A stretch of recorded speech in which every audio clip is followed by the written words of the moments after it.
Gazette du Togo, une vision sur l'actualité togolaise et sur le monde.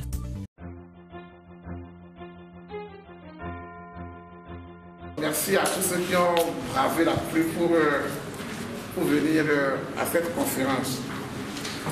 Donc, le Rameau vous accueille à sa deuxième conférence de cette année 2017 sur le thème général du travail. Pour cette deuxième conférence aussi, nous voulons changer un peu de format. Maryse va vous expliquer le format du jour pour que notre rencontre soit une rencontre plus dynamique, participative. Je tiens juste à dire à tout le monde que vous avez trouvé sur vos chaises un papier avec recto verso. Il faut aussi lire ce papier-là pour que le débat soit approfondi, pour qu'on ne vienne pas sur des choses peut-être élémentaires ou bien des choses élémentaires à creuser. Vous aurez aussi une fiche de présence qu'il faut remplir pour élargir notre base de données. Nous souhaitons la bienvenue à tous ceux qui sont venus pour la première fois à notre rencontre. Je laisse donc la parole à Mme Kouachi. Je reviendrai.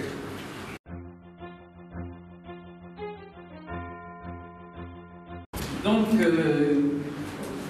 Foligwe nous a déjà accueillis. Il est dommage que la pluie nous ait privés de la moitié de la salle. Mais ce n'est pas grave, ce n'est pas le nombre qui fait la qualité du débat, c'est la qualité des personnes qui sont là qui font le débat. Comme vous le savez, depuis le début, l'année dernière, nous avions passé toute l'année à discuter de la pauvreté. Et cette année, nous avons décidé de réfléchir sur le problème du travail. Évidemment, le travail semble être une des solutions de la pauvreté, mais avant de dire que le travail au Togo est une solution à la pauvreté, il faut qu'on creuse différents aspects du travail. Donc nous avions fait une première rencontre en avril sur la valeur du travail, quelle valeur on accordait, quelle valeur on accorde, quelle valeur accordée au travail. Et c'était la première rencontre. La deuxième rencontre, celle-ci, pose la question de l'accès au travail, donc la question de l'emploi. Alors nous savons que c'est un problème très sensible au Togo et nous avons voulu qu'il y ait habituellement, quand nous venons, la salle est toujours frustrée, elle a l'impression qu'elle ne parle pas suffisamment. Donc nous avons voulu changer de format. Voilà comment ça va se passer. D'abord, je voudrais vous présenter à ceux qui ne le connaissent pas, on le connaît beaucoup, Monsieur Amoussou Edmond Koblan, qui est le directeur général de l'Agence nationale pour l'emploi. Donc, un des acteurs privilégiés de l'État togolais pour faire face à la question de l'emploi. Donc, il est là à ce titre. Mais en même temps, c'est un spécialiste de management, un spécialiste de ressources humaines. Donc, et sa formation, et son expérience, et sa fonction le désigne pour bien nous parler des questions de l'emploi. Et comme ici au Rameau, il n'y a pas de l'emploi, donc nous allons vraiment parler de l'emploi au Togo. Maintenant, voilà comment ça va se passer. Quand je vais finir mon introduction, on va parler quelques minutes pour planter le débat. Et nous avons voulu d'abord que sur les choses qui sont sur les aspects plus basiques, vous ayez un document pour qu'on vous pose des questions sur quel est le taux de chômage, quel est ceci, et cela, que vous ayez ce document pour nous éviter toutes ces questions, pour qu'on avance au fond du problème de l'emploi au Togo. Donc chacun a le document et il peut poser des questions à partir du document, mais pas sur ce qui est déjà dans le document. Premier point. Donc, ensuite, ce que nous avons voulu faire, c'est trouver des personnes qui vont poser des questions de leur point de vue par rapport à l'emploi. pour qu'il n'y ait pas répétition ou bien qu'il n'y ait pas des aspects qui n'aient pas été vus dans la question de l'emploi. Alors nous avons trouvé un certain nombre de personnes qui présentent un certain profil. Nous avons des jeunes, nous avons un profil par rapport à l'emploi, c'est-à-dire du côté de la demande, nous avons des jeunes, il y a un certain nombre de jeunes qui vont poser des questions. Ensuite, nous avons à la fois du côté de la demande et de l'offre, nous avons des artisans, De la même façon, nous avons des chefs d'entreprise. Ensuite, en amont de la question de l'emploi, nous avons des formateurs. Et enfin, nous aurons donc même si ce n'est qu'une personne, mais nous avons voulu que soient représentés des acteurs politiques, c'est-à-dire les gens qui font partie des partis politiques, pour donner aussi leur point de vue. Et les questions seront clôturées par un spécialiste d'économie, de finance, qui va poser des questions plus générales sur l'emploi. Donc voilà les personnes qui vont poser des questions. Donc la première partie de la séance, nous avons commencé en retard, sera donnée à ces différents groupes. À chaque groupe aura droit à 3 questions. Donc je vous passe la parole, vous posez vos 3 questions. Le conférencier va répondre et comme chaque groupe aura 10 à 15 minutes, on pourra vous renvoyer, je pourrais vous renvoyer la parole pour que vous ayez encore le droit d'aller plus loin dans vos questions et je passerai de groupe en groupe. Je crois que je me suis fait comprendre. Après ça, quand on aura fini avec les questions des personnes, on pourra alors continuer, si on a le temps, avec un débat avec toute la salle. Je crois que j'ai été clair. C'est clair? Merci. J'ai mes réflexes d'enseignant. Alors nous allons commencer par donner quelques minutes à monsieur Amoussou pour planter un peu le décor et tout de suite après nous commencerons selon ce que je vous ai dit. Je vous remercie.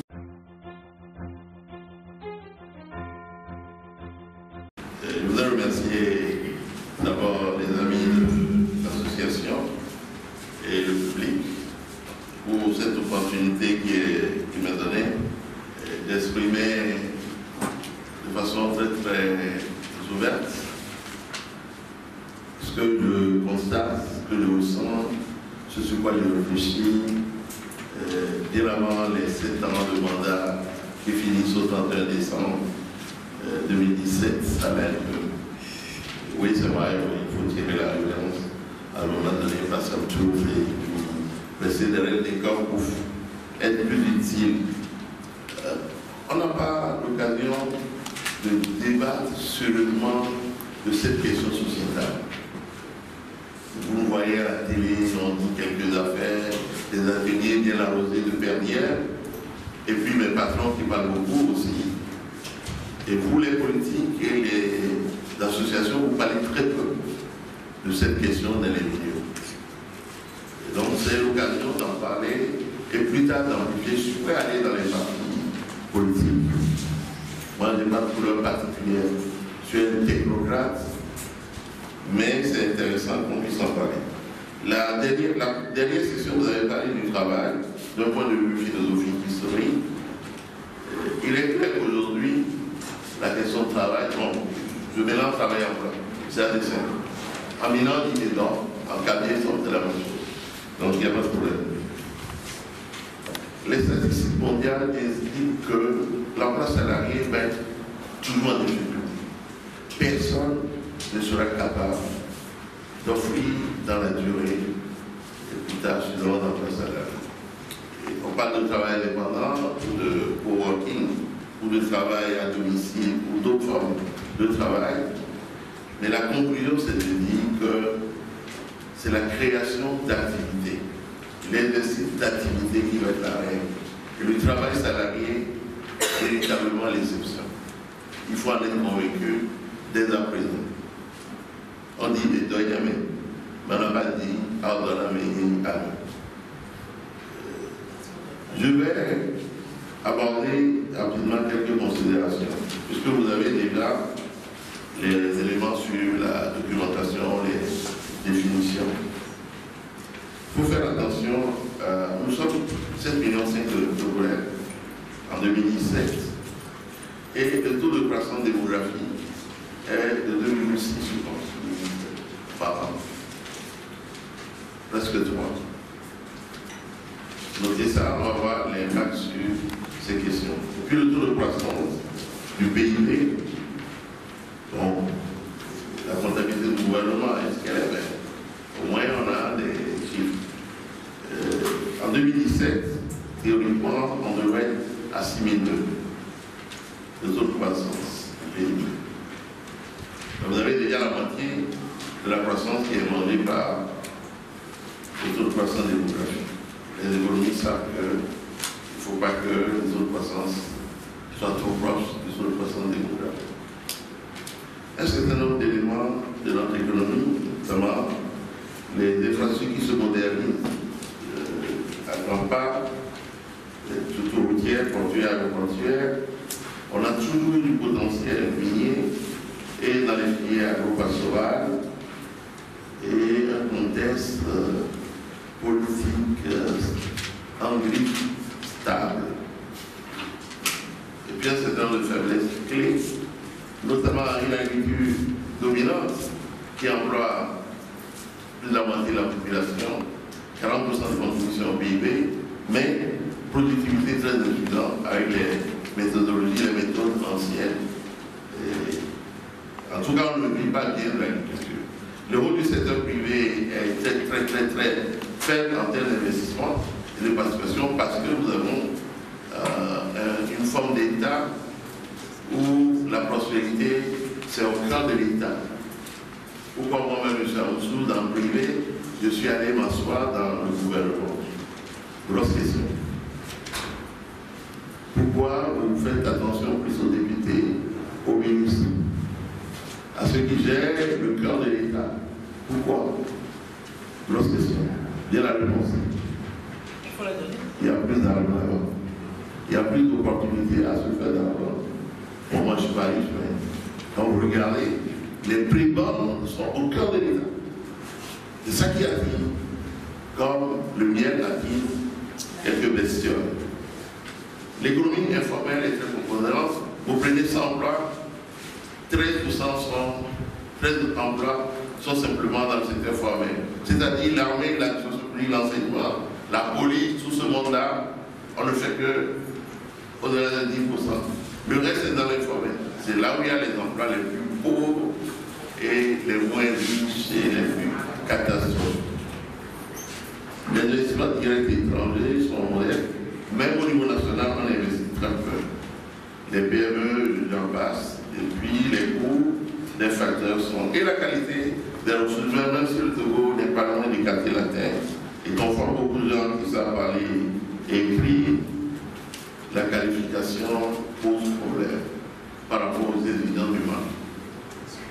Vous avez donc 30% à peu près des gens là de travailler qui travaillent 2,3,9 ou 2,4 sur les couches.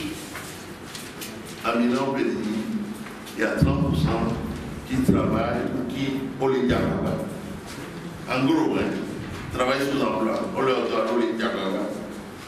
C'est-à-dire que c'est gros, c'est la même chose au Bénin. Ils ont des taux de chômage de 2%, mais ne lisez pas ça, rigolez un peu. Mais... Voilà, donc il y a une série de choses. Bon, je ne vais pas vous donner la liste des 5 que nous récitons tout à la télé, vous les connaissez. Sprader, Manager, ANE, etc., etc. Ça vous fatigue les tympans. Mais il y a un programme national d'emploi de jeunes avec quelques éléments. Les défis qui restent sont de 3 ans. Notez ça. C'est la capacité de l'économie à créer véritablement de l'emploi. Le taux de croissance trompe. 6%, 7%, 8% au niveau ailleurs, partout, c'est soutenu par les mines. C'est-à-dire, on prend nos richesses, on les exporte, on les transforme, par l'industrie. Chaque dollar exporté est un emploi pour les autres, pour les Chinois et pour les autres. Et pour faire les infrastructures, on fait venir massivement des matières premières de l'extérieur. Donc le taux de croissance n'est pas inclusif, on ne crée pas d'emploi. Donc les jeunes ne soyez pas étonnés que vous n'en trouviez pas. Vous pouvez faire toutes les études, toutes les formations professionnelles, la question de l'emploi disponible est extrêmement rédhibitoire. 2. Les programmes ne sont pas efficaces. 3.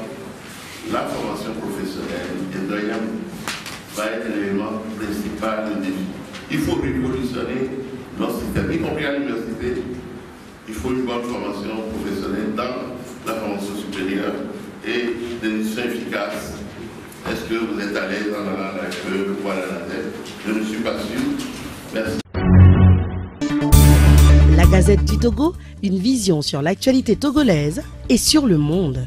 Rejoignez-nous sur le www.lagazettedutogo.com ou sur nos comptes Facebook, Twitter et YouTube. Pour tout contact, écrivez à contact@lagazettedutogo.com ou appelez le 92 80 88 53. La Gazette du Togo, c'est l'information en continu.